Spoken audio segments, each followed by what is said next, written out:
We walk beneath a sky of infinite wood, where lights filter shyly between the columns. Vermilion here is not just a color, it's an ancient shield against the darkness, a vibration that protects the mountains. Every gate we cross is a prayer, a name, an history that silently holds the weight of centuries above us.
The stone guardians watch without judgment, dressed in the red of others' devotion.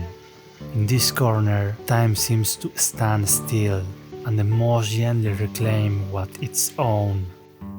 It's said that Inari listens to the whispers carried by the wind through the cedars. We don't come here seeking great answers, but rather the simple peace found in losing oneself within the labyrinth.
Materials change, but the fascination remains intact. If once we showed protection in carved wood and stone, today we find a new kind of comfort in these soft forms.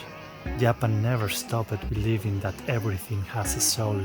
Its spirit half simple come down from the scared mountain to dwell colorful and electric in the heart of the modern city.